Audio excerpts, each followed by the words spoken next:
Hoy, día lunes, teníamos contacto con nuestro compañero Nahum Mirad, que es docente de la Universidad de Villa María, es presidente de la Mutual Conexión y también es secretario del IPES. Lo cierto es que él hoy no podía estar en comunicación telefónica con nosotros, nos lo anticipó, nos dijo que tenía, unas reuniones laborales, sí, totalmente entendible.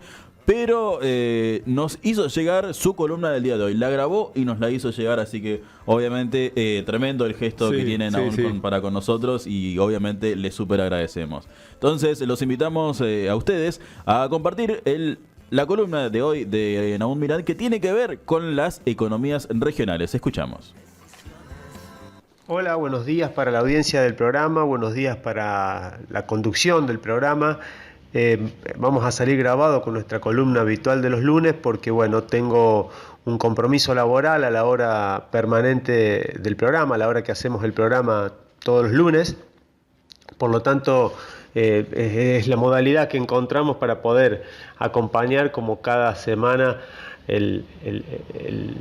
a los oyentes y a la conducción del programa.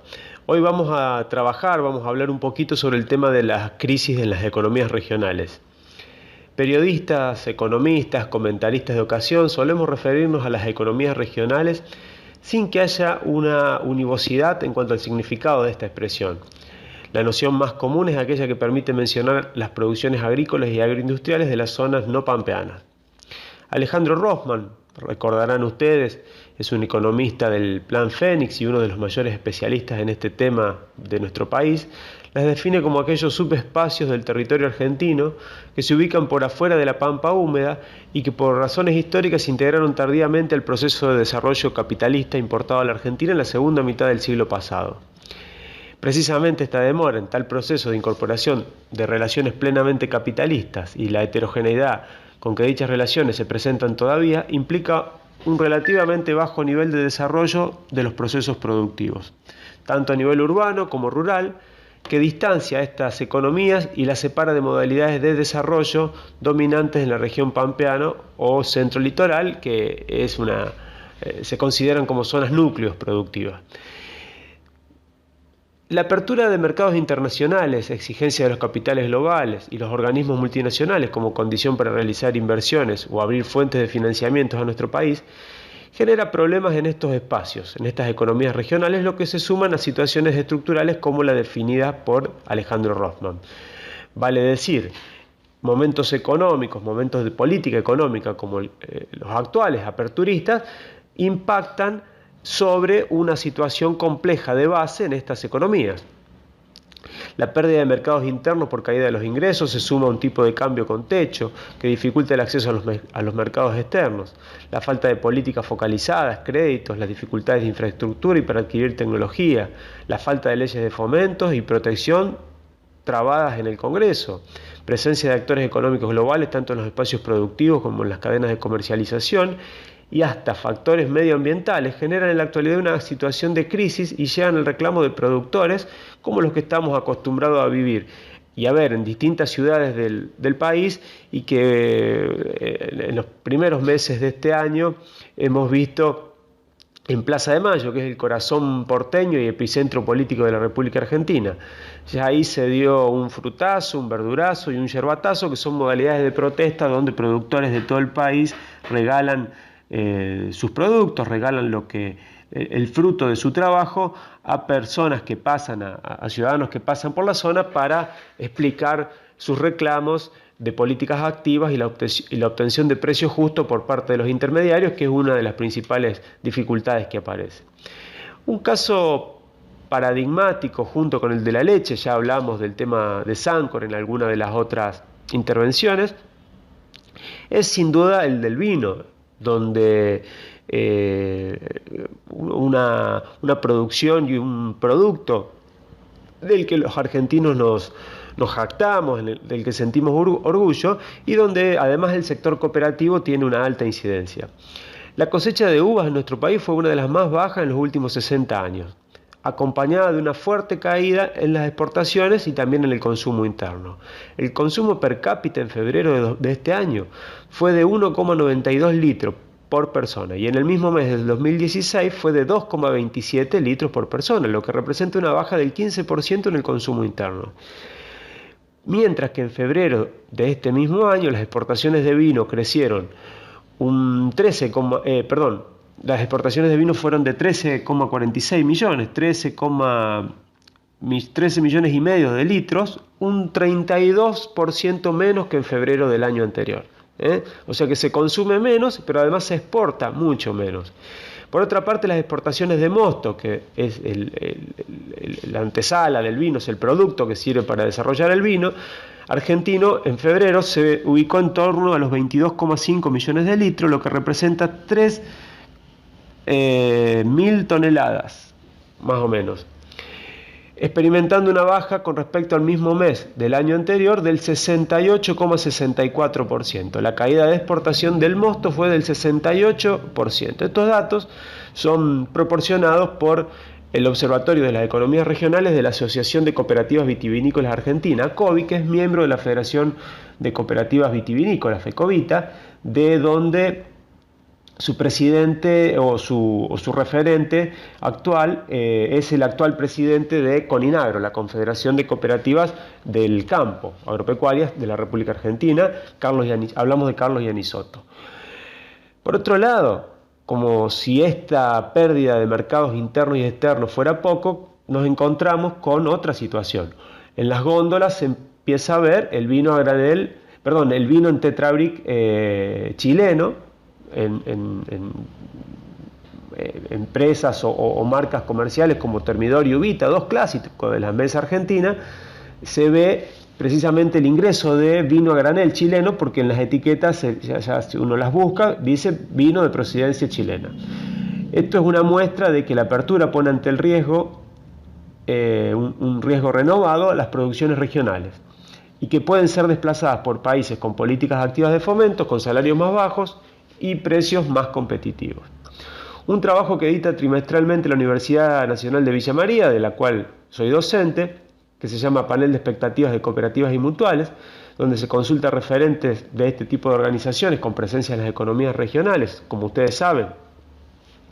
Señala que el 92% de los consultados dicen que las economías regionales están pasando por un muy mal momento. Este dato se desglosa en dos ítems. Casi el 80% responde que la situación es mala, y más del 12% dice que es muy mala. El restante porcentaje dice que es buena, pero el 7% afirma que la actualidad de las economías regionales es buena. Por otra parte, el 48% de los encuestados de este panel tiene una apreciación negativa de las políticas públicas para con las economías regionales. Y un 38% de ese 48% las considera perjudiciales directamente.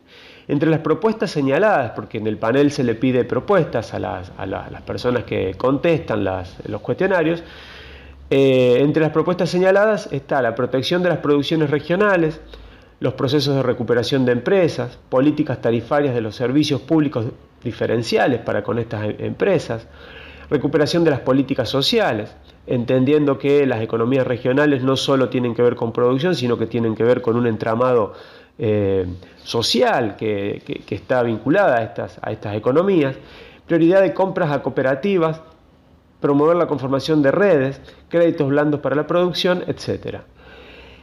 Parte del problema es que todas estas medidas prometidas durante la campaña y durante las campañas políticas y la última campaña presidencial de 2015 fue uno de los temas centrales, tanto en los dos candidatos y por supuesto en el candidato que resultó triunfante, Mauricio Macri, luego son postergadas o llevadas a la práctica a destiempo de manera descoordinada. O sea, a lo mejor se aplica una medida y no el conjunto de medidas, cuando se sabe que esto tiene que funcionar como un paquete de medidas para que puedan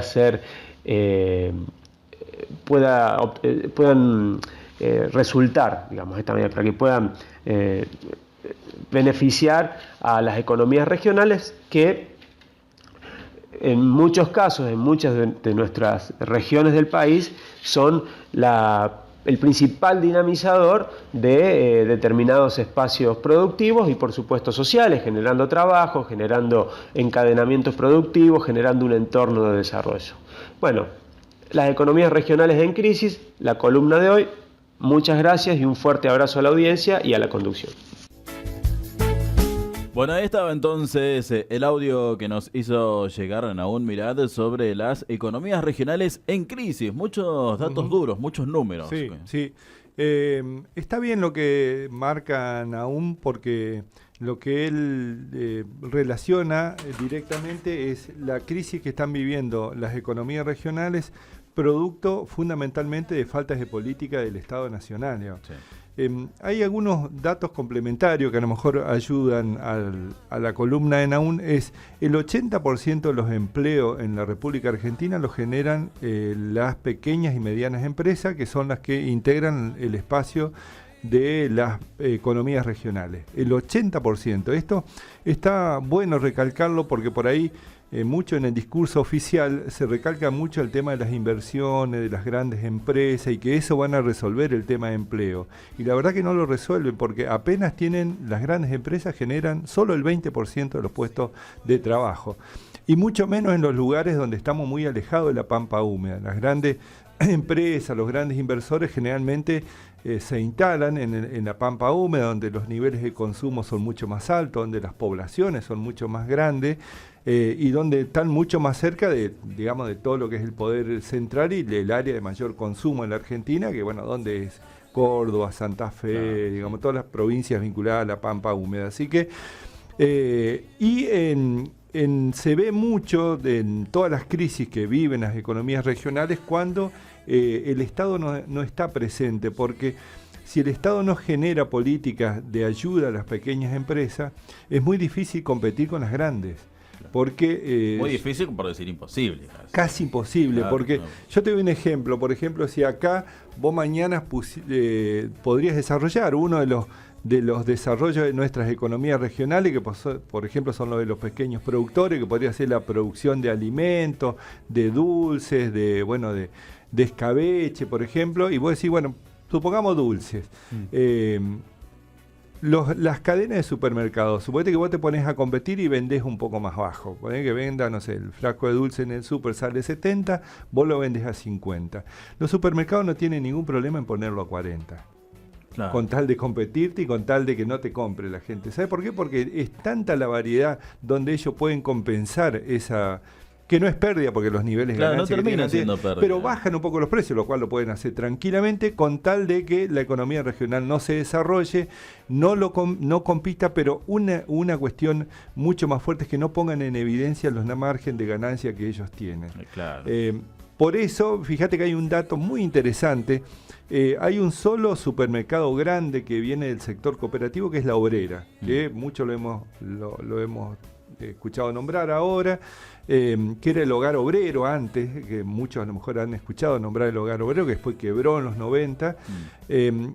Y los lugares donde está instalado La Obrera, los precios en esas ciudades son más baratos. ¿Sabe por qué? Porque La Obrera hace de regulador de precio, no porque les venda todo, sino porque pone en evidencia los niveles de ganancia que tiene el supermercado. Entonces, si La Obrera vende el kilo de azúcar a 30 pesos, los otros supermercados no pueden venderlo a 40. Claro. En cambio, donde no está La Obrera, sí lo hacen. Porque no tienen un regulador. No tienen un regulador, exactamente. Claro. Y por eso son tan importantes el desarrollo de las economías sociales en los lugares, porque hacen un poco de regulador entre las grandes cadenas de supermercados y aquellos que manejan toda la cadena. Porque, por ejemplo, las grandes cadenas de supermercados, con el tema de la carne, por ejemplo, generalmente son los mismos dueños de los campos, son los mismos dueños de los frigoríficos y después son quienes te llevan la carne hasta el mostrador o hasta la góndola, digamos. Claro. Entonces, ¿cómo controlás eso, que ellos no te regulen los precios y manejan toda la cadena alimentaria? Ojalá que muchos de los gobiernos tomen conciencia de esto y que empiecen a generar mayores políticas en los sectores de las economías regionales. ¿Qué es lo que necesitamos en las economías regionales? Y generalmente es créditos accesibles. Con las economías regionales, porque son los pequeños productores, los que muchas veces no tienen las garantías necesarias que te exija un banco, o necesitan para comprar insumos, para comprar maquinaria. Esto muchas veces se piensa que esto solo se resuelve con subsidios. No, no es cierto. Con créditos blandos, con tasas que uno lo puede hacer que con la misma producción lo pueda devolver, y a lo mejor con periodo de gracia hasta que vos puedas decir, bueno, te damos 6 meses hasta que puedas hacer andar tu emprendimiento y después empezás a devolver los recursos. Pero lamentablemente, bueno, hoy todas las economías regionales de todo el país están viviendo una crisis muy profunda que, bueno, que Nahum lo marcaba con toda claridad en su columna. Perfecto, ahí pasaba entonces la columna de Nahum Mirad. Te doy un buen consejo. No te alejes demasiado. Ya estamos nuevamente con vos.